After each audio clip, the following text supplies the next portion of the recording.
Hello everyone. In Isaiah 36, when Sennacherib, I hope I pronounced that name right, the king of Assyria threatened Jerusalem during the reign of King Hezekiah.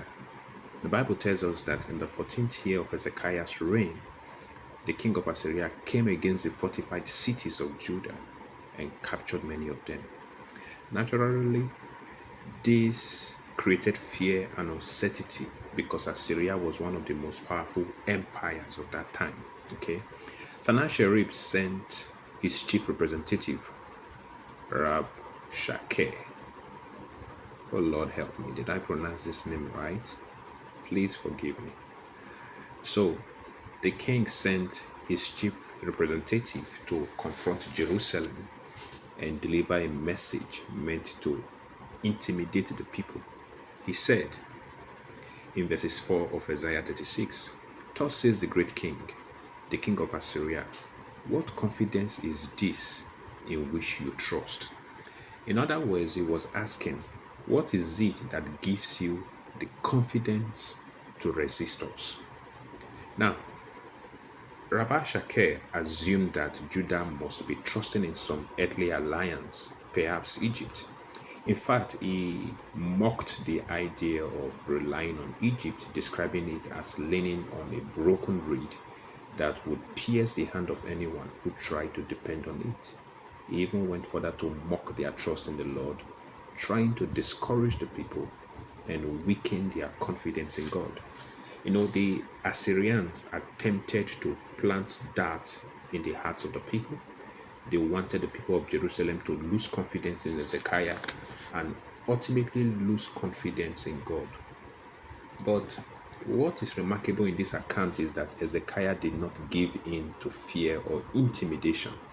In the face of a powerful enemy and an impending invasion, he stood firm.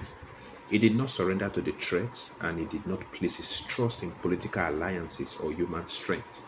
Instead, his trust was in the Lord. And that is the power of trusting God.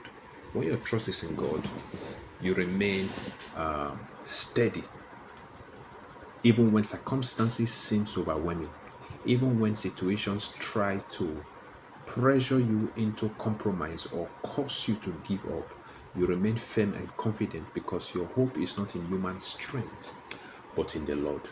Just like Mount Zion stands firm and unmoved, those who trust in God remain steady even when the storms of life rage around them. Now, from verses 18 onward, Rabbi Shakeh continued trying to discourage the people. He warned them not to allow Hezekiah to persuade them that the Lord would deliver them.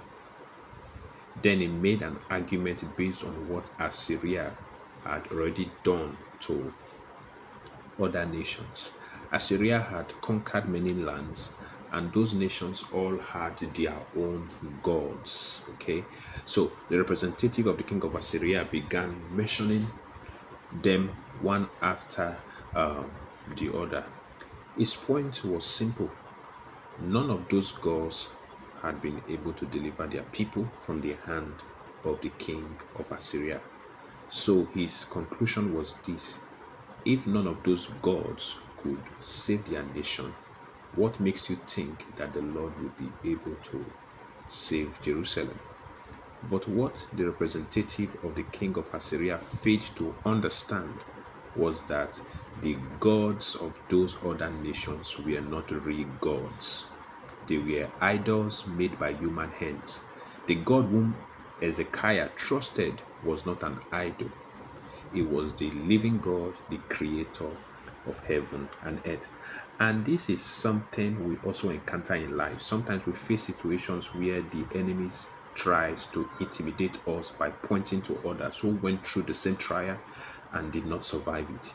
You see people who faced the same temptation and fell, people who encountered the same pressure and gave up, people who went through similar circumstances and lost hope, compromise. The enemy then whispers the same message. If they could not overcome it, what makes you think you will? But what the enemy ignores is the most important question: who were they trusting in? Because you see, brethren, trusting in God changes everything. The fact that others did not survive the situation does not mean you will not survive it. The fact that others gave up does not mean you will give up. When your trust is in God, you stand in a different place altogether. That is why Hezekiah encouraged the people by saying something very powerful.